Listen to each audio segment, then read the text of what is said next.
Today, we're going to take a little break off of draft talk, and we're going to be talking about my top 5 breakout players for the 2025 season. And of course, we're also going to be talking about the latest player the Arizona Cardinals are going to meet with in one of their top 30 visits. Let's get started.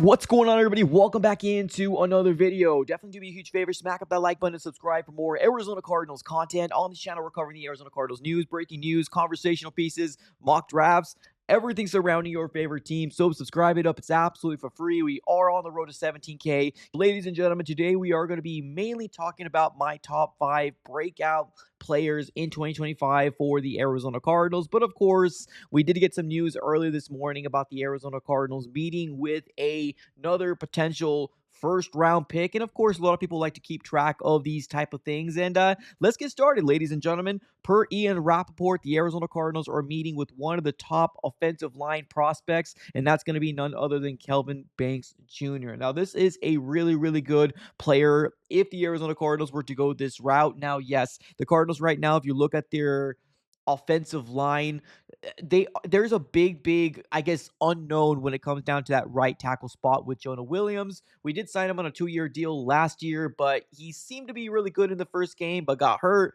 And when he came back, there was just a lot of inconsistencies in his game. Kelvin Beachum, the guy that stepped in, which we did sign him back, but he's going to be more of a backup role. I believe Jonah Williams is going to be that guy, but why not, have the Arizona Cardinals draft their right tackle of the future? And Kelvin Banks Jr. potentially could be that guy. Now, like I mentioned before, this is one of the top offensive line prospects in the 2025 NFL draft class. Now, let's go and take a look here real quick at the PFF, what they're saying about him. 6'4", 320. He's 21 years old, so very, very young.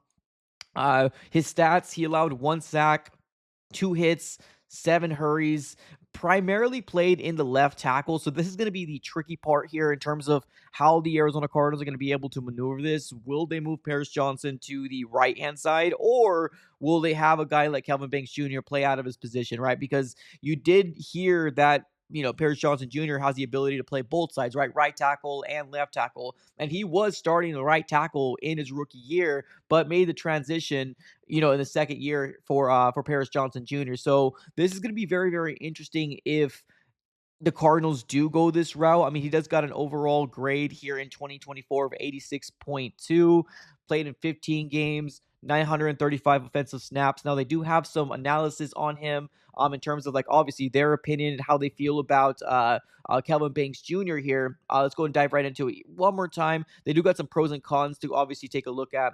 Those are your pros right there. And there's your cons. Overall, they do have shades of Elijah Vera Tucker, which I believe he actually plays guard in the NFL. So I'm actually very curious to figure out what the transition is going to be or what he's going to be playing. But offensive line is definitely going to be a very, very big, important piece to fill in this draft class, where actually I do believe trenches in general is going to be a very, very big need for this draft class for the 2025 draft class for the Cardinals to potentially try to fill in that role, because of course you also do got Evan Brown and you also got rookie in Isaiah Adams. There's a lot of unknown with the guard position for the Cardinals. So if the Cardinals were to go this route, I don't think anybody would be mad, but there would be a lot of, I guess, questions to come along with a Kelvin Banks Jr., especially choosing here with the 16th overall pick. Now, if the Cardinals do decide to trade back, accumulate into the 3rd round, and then pick him up somewhere in the 20s, I think I would feel a little bit more better with that with value-wise. But honestly, he is one of the top,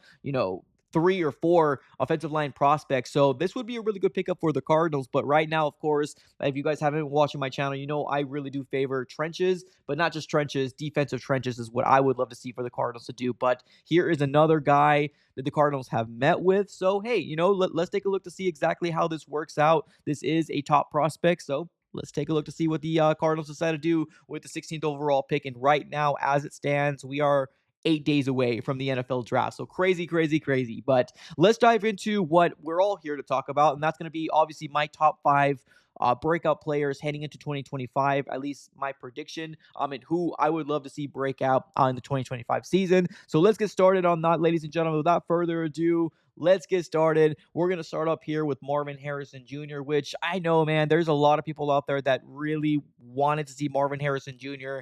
have over 1,000 yards in his rookie year.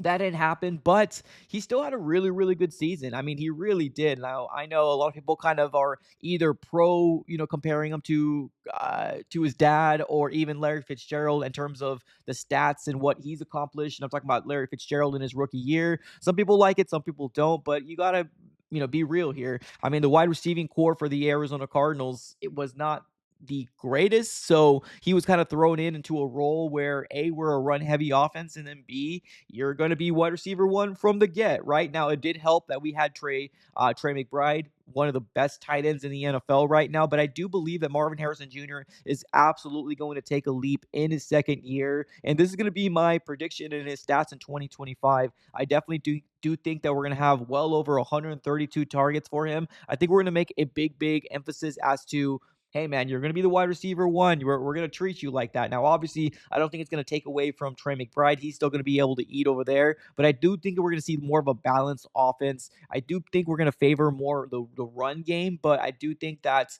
I'm hoping, fingers crossed, that our passing game can become as lethal as our run game has been, right? So I do think that 132 targets is going to be what Marvin Harrison Jr. is going to get, 95 receptions, and I got him over 1,200 yards, man. I got 1,218 yards for him, and as to why it's 18, it's just because he's number 18, so I wanted to kind of throw something in there. So 1,218 yards, I'm predicting he's going to get, and I'm going to say over 10 touchdowns, 13 touchdowns to be exact here for Marvin Harrison Jr. He already accomplished 8. Why not give the man, 5 more touchdowns? And I think it's going to be able to be attainable. I really do, especially if our pass game is going to be as consistent. Fingers crossed is what we're all looking for. And let's be real here. We're all expecting some sort of playoff berth, some sort of playoff run, right? We're trying to be a team that's going for it here in year 3 of Jonathan Gannon and Monty Ossenfort. So it's go time, right? And I do believe he's going to average about 12.3 yards a catch. So wide receiver one, man. Wide receiver one. It's time to put up the numbers, and I truly believe that Marvin Harrison Jr. is going to do that. So wide receiver number 1 for me, that's going to be one of my breakout players to 2025. Let's move on over to the next guy. It's going to be none other than Garrett Williams. Now, some people might run to the comments and say, oh, he already broke out, right? He's done a fantastic job, in year 2, and he has. He absolutely has. He's done a great job in year 2. Now, here's a couple questions that come around with Garrett Williams, right? He mainly plays the slot position. And that's not a bad thing, right? He's one of the best nickel corners in the league already. He's heading into his year 3. The thing is that a lot of people haven't really heard of Garrett Williams outside of, obviously, this fan base, because when you're talking about nickel cornerbacks, they don't really get a lot of the love that they probably should. But he's ranked pretty high in PFF in terms of what he's accomplished in year 2. Now, keep in mind, in year 1, he didn't really have, the most playing time in year 1. Year 2, great. Year 3, I think he's just going to get better. He's going to get better. This is my prediction of what he's going to do. 57 solo tackles, 12 pass defended, 6 interceptions, 2 forced fumbles, and he's going to be the best corner on this team. Now, yes, that's kind of I'm not going to say a hot take, but it's kind of hard to crown somebody the best corner in the team if he doesn't play outside, right? Now, that's going to be a big question for me. Are the Cardinals going to potentially try to move him to the outside, or if they're more than confident with keeping him in the nickel spot, right? That slot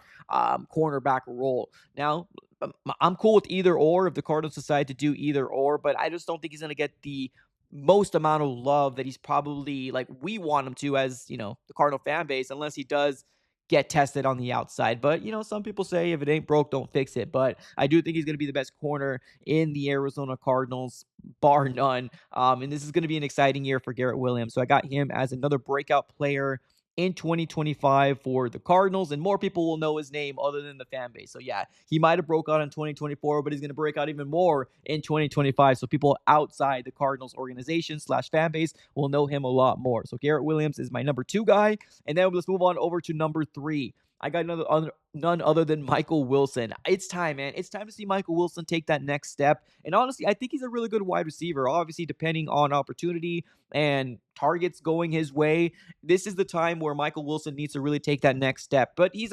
averaging what, 500 yards a year. He is going into his year 3. I want to see him take that next step. I want to see him become that wide receiver number 2, because when we're talking about free agency and we're talking about the draft, a lot of people are saying we can upgrade that wide receiving core. And honestly, I'm one of those guys as well. I would love the Arizona Cardinals to upgrade that wide receiving core, but I'm talking about more of a slot guy. I'm talking about a guy that's going to be able to spread the field in the, that plays slot more than anything. It was not really a knock on Michael Wilson. I would love ideally for it to be Marvin on one side and Michael Wilson on the other side, and bring in a guy that's going to be able to spread the field in the middle. That's what I'm talking about when I'm talking about a wide receiver, right? But if they do go after another outside guy, honestly, I'm not going to be mad at it. But if the Cardinals don't, this is what I would love to see with Michael Wilson heading into his year 3. It's time to take that next step. I'd love to see 65 targets coming his way.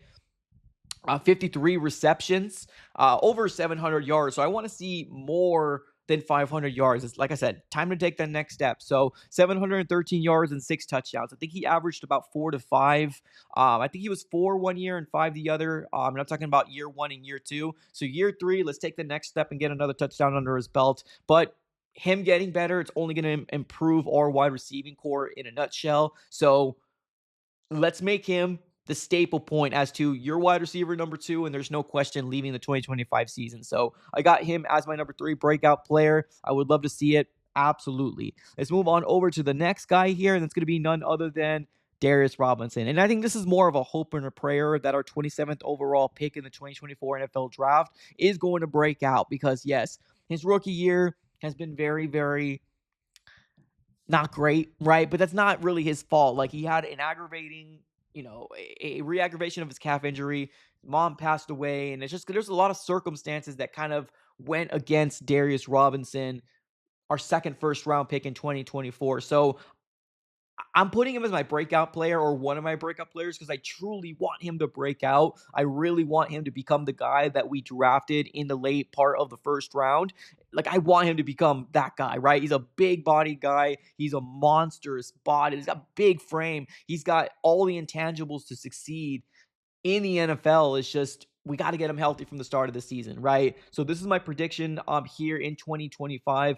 47 solo tackles. I got him at 7.5 sacks. Is that a little too much? I don't know. Like, I truly feel like with the additions that we added on the defensive line is going to help Darius Robinson. Like, I truly do. Like, with Dalvin Tomlinson in, Josh Sweat coming in, Calais Campbell coming in, I feel like this is going to give him more opportunities, because everybody's going to get a chance to eat. Our defensive line from 2024 to 2025 has drastically gotten so much better. And as long as they can stay healthy, we are going to have a really good defensive line. So, and I feel like Darius Robinson is going to just benefit from that type of additions that we added on our defensive line. So I got him at 7.5 sacks. Might be a little too much, but it's okay. I got 33 hurries and 3 forced fumbles. A monster on our defensive line. But like I said, look at the depth chart in 2024 for the Cardinals defensive line compared to the 2025 season. And that's not including, maybe we might add some guys in the draft. Like, we are just, we did a 180, man. We did a 180. So I would love to see Darius Robinson absolutely just break out. Deserves it, man. I want to see it. I really do. Now, this next guy I want to talk about here, it's kind of hard to label him as a breakout player, because obviously he's a veteran and the Cardinals brought him in free agency, but I'm going to do it anyways. I don't care, ladies and gentlemen. I'm going to bring in here, I got Josh Sweat as a breakout player here for the Cardinals, because he's a new addition to the Cardinals. So breakout for the Arizona Cardinals in 2025. I guess we'll do that. I really want to see Josh Sweat absolutely take over this defensive line and become the closer that we all needed since 2023, since Jonathan Gannon has come here. We have not had a guy like Josh Sweat step into the role in this defense to become that guy, right? And Josh Sweat, fingers crossed, is going to be that guy for us in 2025. I got him at 33 solo tackles, 38 hurries, 1 forced fumble, and 11.5 sacks. I do have him as a guy that's going to be leading the Arizona Cardinals defensive line in sacks. got double digits sacks under our belt. Now, yes, he's not going for 17, 18 sacks, but this is going to be more than enough because I truly believe with the additions, like I mentioned, under the Darius Robinson, page, I feel like the new guys that we brought in, they're all going to benefit from adding these pieces that we did, right? So I believe 11.5 sacks is definitely attainable as long as he's able to stay healthy in the 2025 season. We need Josh Sweat to become that guy for the Arizona Cardinals in 2025. So, ladies and gentlemen, what are your overall thoughts? I know there was a lot of other notable guys we could have added on this list, like a Trey Benson, for example. We could have added Max Melton. We could have put Kyler Murray on there, right? Because there hasn't been, we haven't had a year like 2021 in what felt like quite some time, obviously with injuries and all this different stuff. So I could have put Kyler Murray on here as well, but these are going to be the top 5 guys I would love to see break out in 2025 for the Arizona Cardinals. Like I said, there's other people out there, but what are your guys that you're predicting are going to break out in 2025? Let me know in the comments below. Appreciate y'all for tuning in as always. Make sure you smack the like button on your way out and subscribe. We are on the road to 17K. Cannot do it without you guys. As always, have a great rest of your day and go Cardinals.